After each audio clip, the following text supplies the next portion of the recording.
You Are Special by Max Lucado, illustrated by Sergio Martinez.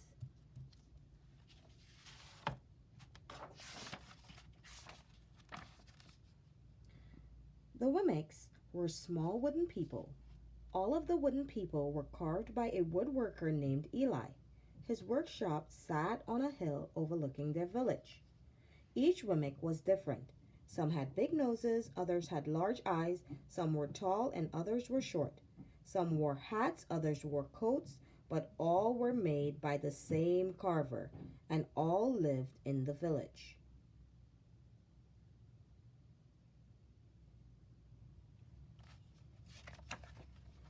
And all day, every day, the Wimmicks did the same thing. They gave each other stickers. Each Wimmick had a box of golden star stickers and a box of gray dot stickers. Up and down the streets all over the city, people spent their day sticking stars or dots on one another.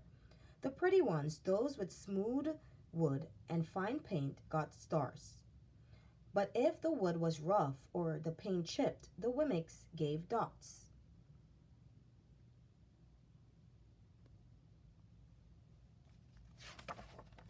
The talented ones got stars too. Some could lift big sticks high above their heads or jump over tall boxes. Still others knew big words or could sing pretty songs. Everyone gave them stars. Some Wimmicks had stars all over them. Every time they got a star, it made them feel so good. It made them want to do something else and get another star. Others, though, could do little. They got dots.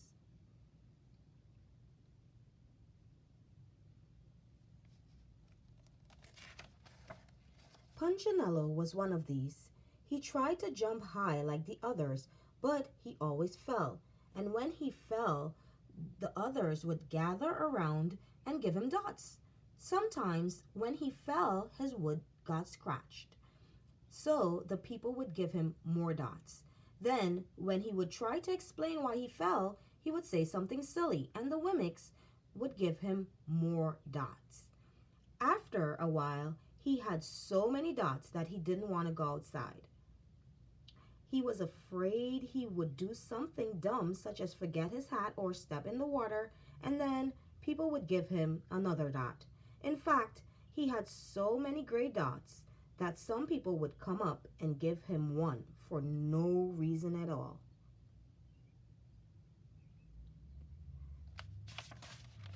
He deserves lots of dots, the wooden people would agree with one another. He's not a good wooden person. After a while, Punchinello believed them. I'm not a good Wemmick, he would say. The few times he went outside, he hung around other Wimmicks who had a lot of dots. He felt better around them.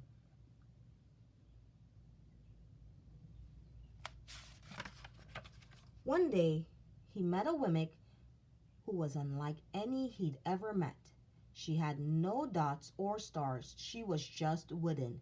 Her name was Lucia.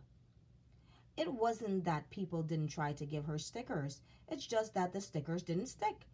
Some of the Wimmicks admired Lucia for having no dots, so they would run up and give her a star, but it would fall off. Others would look down on her for having no stars, so they would give her a dot, but it wouldn't stay either.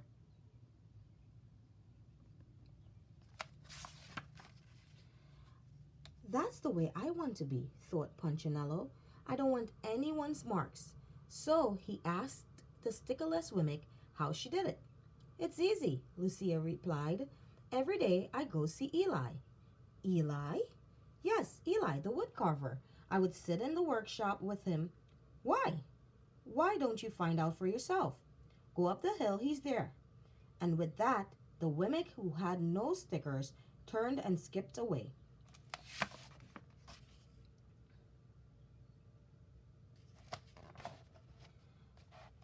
But will he want to see me? Punchinello cried out. Lucia didn't hear, so Punchinello went home. He sat near a window and watched the wooden people as they scurried around giving each other stars and dots. It's not right, he muttered to himself, and he decided to go see Eli.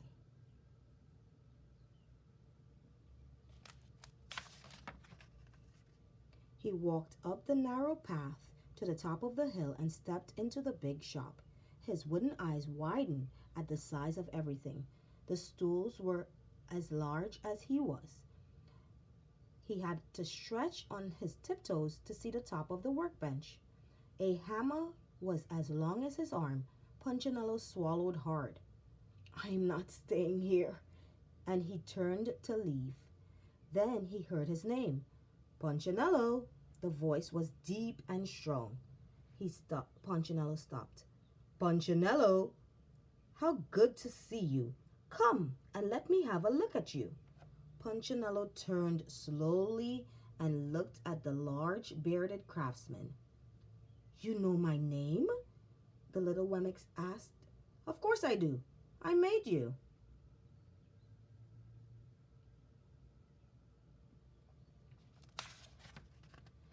Eli stooped down and picked him up and set him on the bench. The maker spoke thoughtfully as he looked at the gray dots. "Looks like you've been given some bad marks." "I didn't mean to, Eli. I really tried hard." "Oh, you don't have to defend yourself to me, child. I don't care what the other Wemmicks think." "You don't?" "No, and you shouldn't either. Who are they to give stars or dots? They're Wemmicks just like you." "What they think doesn't matter, Punchinello. All that matters is what I think, and I think you are pretty special."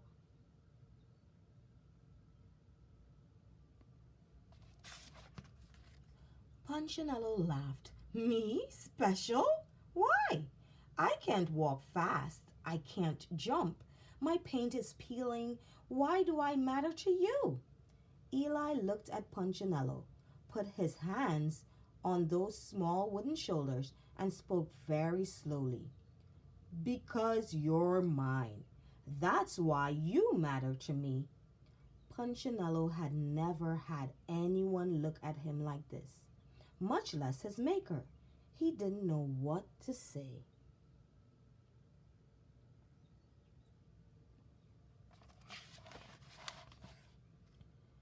"Every day I've been hoping you'd come," Eli explained. "I came because I met someone who had no marks," said Punchinello. "I know.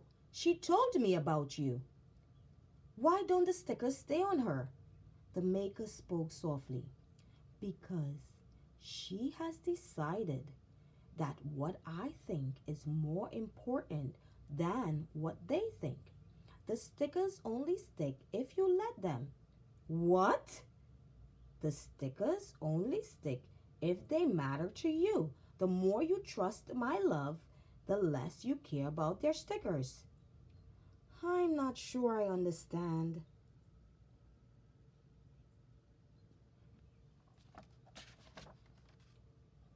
Eli smiled. "You will, but it will take time. You've got a lot of marks. For now, just come to see me every day and let me remind you how much I care." Eli lifted Punchinello off the bench and set him on the ground. "Remember," Eli said as the Wemmick walked out the door, "you are special because I made you, and I don't make mistakes." Punchinello didn't stop, but in his heart he thought, "I think he really means it." And when he did, a dot fell to the ground.